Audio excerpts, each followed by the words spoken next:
मंगल सिंह गल्पটা শুনি मंगल सिंह এসে গেছে আর বদমাইশ ঠিক আছে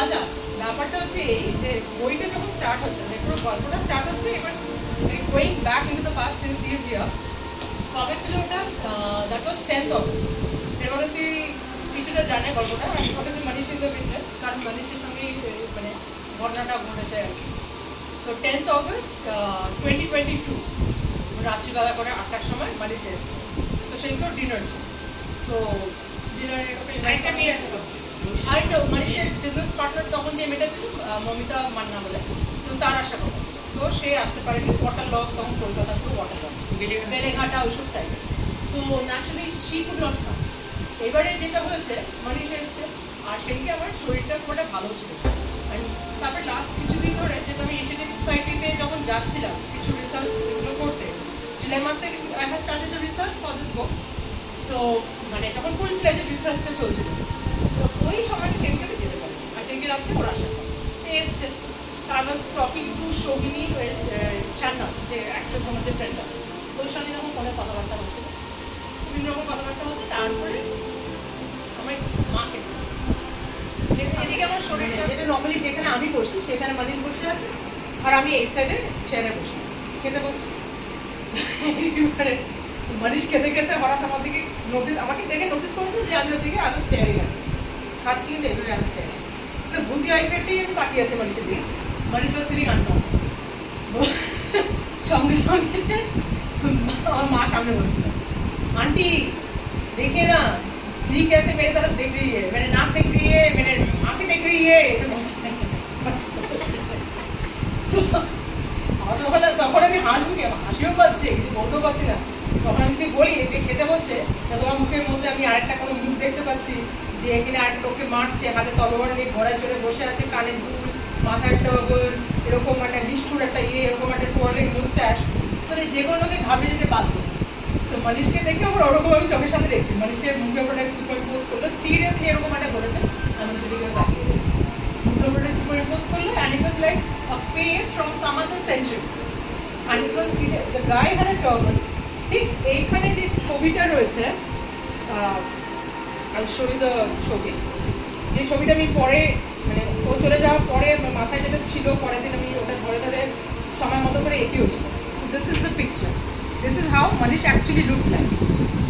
মানে এখন টার্বান কানের দুল কোয়ালিং মুস্টাশ চোখের মধ্যে এরকম নিষ্ঠুর একটা চাউনি শুধু এখানে যেটা নেই হচ্ছে ঘোড়া অ্যান্ড স্পোর্ট এই দুটোই শুধু নেই তো this is what I actually saw on his face একটা সুপার পজিশন আমি দেখে তাকিয়ে আছি তারপরে মোমেন্টে দেয়ার ওয়াজ আ ফ্ল্যাশ মানে একটা দেখে একটা image a guy was sitting on a dark brown horse tall মানে স্টিড বলতে যাবো যা ওরকম বসে আছে হাতে একটা চকচক করছে তলোয়ার সেই রোদ করলে যেরকম স্টিলের তলোয়ার চকচক করে it is something like that তারপরে next thing I see that ও একটা লোকের গলাটা এখন ছিঁড়ে দিল ওই দেখে শরীর খারাপ করতে আমার মানে আমি যার সঙ্গে খেতে বসে সে কারো গলা কাটছে যদি তার কোনো ছবি দেখি মানে তখন কি অবস্থা হয় ওকে না পারছি বলতে না পারছি কিন্তু ওকে দেখে আমার তখন অসুস্থ ততক্ষণে আমি মা বলছি আর কিছু খাবে আচ্ছা আমি আর খেতে পারছি না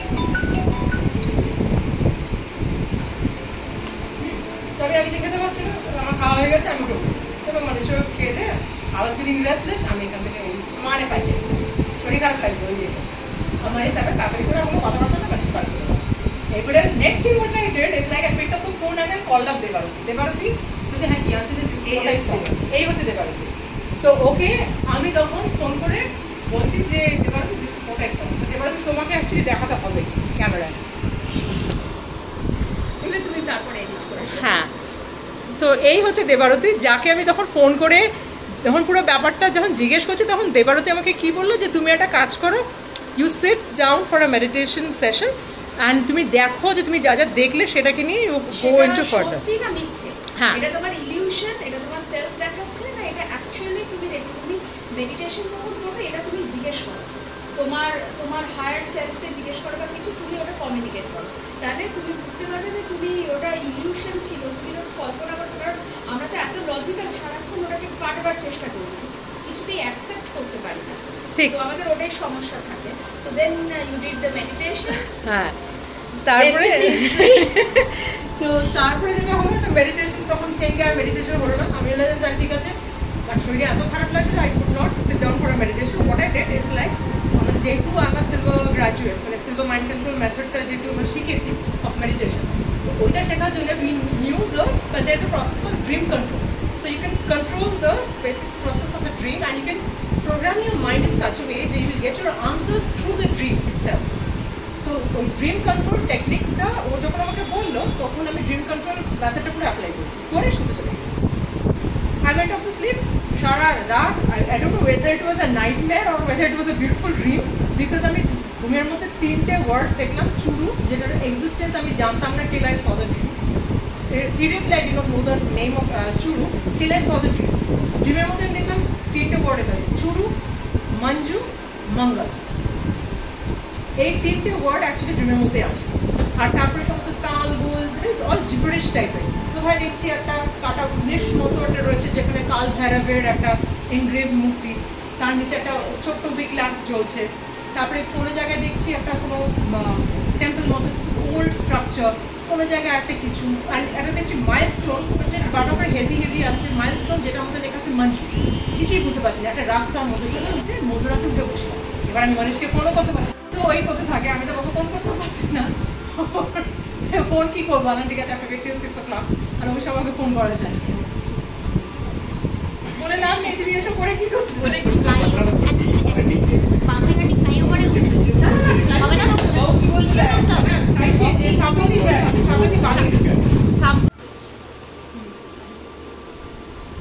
তো হ্যাঁ, যেখানে কোথায় যাচ্ছিলাম, মানুষ কি করছিল, হ্যাঁ তবে পরের দিন সকালে মানুষকে যে ফোন করবো সেটাও হলো না। মানুষকে তখন ফোন করা যাচ্ছে না, তখন সে মধ্যরাত্রের স্টেজ। তারপরে আমরা যে এটা কী দেখছি, so I had this skull particularly, এই পার্টিকুলার যে ল্যাপিসের যে স্কালটা, it tells me lot of things about past future. মানুষের ক্ষেত্রেও সেটা হয়েছে, প্লাস আরও অনেকের ক্ষেত্রে এইটা আমাকে প্রচুর মেসেজেস দিয়েছে। সো হোয়াট আই ডিড, ওকে ফোন করার আগে I sat down with this skull for meditation. বললাম যে যা আমি কিছু দেখেছি, so I had made a note of it, because dream control টেকনিকে উই আর টোল্ড যে you have to make the note of the dreams or rather the things which you are seeing in the dream. ওই যা যা দেখেছি সেটা সমস্ত কিছু note আমি করেছিলাম, করে তারপরে সেটাকে দেখে কী কী দেখেছি নিয়ে ওটাকে ছেড়ে দিয়ে তারপরে এটাকে নিয়ে মেডিটেট। যখন মেডিটেট করতে বসছি তখন লট অফ থিংস কেম ফরওয়ার্ড।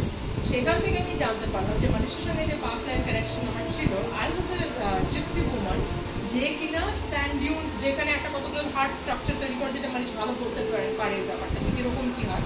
ওখানে কেভ মতো ওরা করে থাকতো বাঞ্জারান্সরা, outskirts of the main place. আর সেটা মঞ্জু ব্যাস বলে কোনো একটা জায়গা আছে, গ্রাম আছে, সেটার বাইরে কোথাও একটা থাকে, মানে থাকতো ওইসব জায়গাগুলো। তো সেইরকম কোনো জায়গায় বোধহয় কিছু জিপসি থাকতো, তার মধ্যে I was one of them. এবং কিছুটা চেহারা মিল আছে, like the hair, the texture, skin টোনটা আরও ডার্ক ছিল, হাইট আরও ইয়ে ছিল, মানে টল ছিল।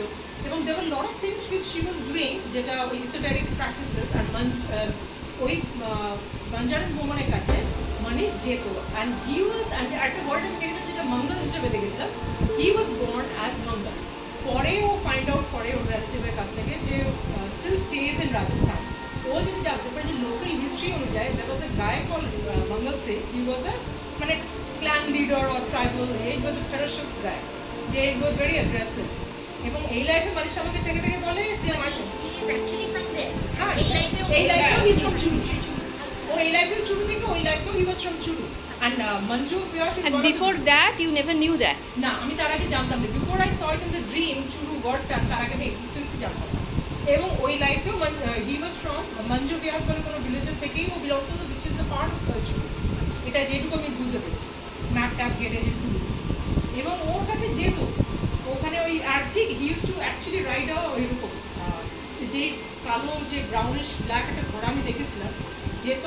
এবং সত্যি সত্যি একটা কেউ ওর কাছে গিয়েছিল ওই জিপসির কাছে, ও ছাড়া ও কাউকে অ্যালাউ করতো না ওখানে যেতে, কারণ ও কনফিডেন্সিয়ালিটি ইস্যু হতে যে ওর কনফিডেন্সিয়ালিটি নষ্ট হয়ে যাবে, অন্য কেউ আসবে যেটা will pose a threat to him.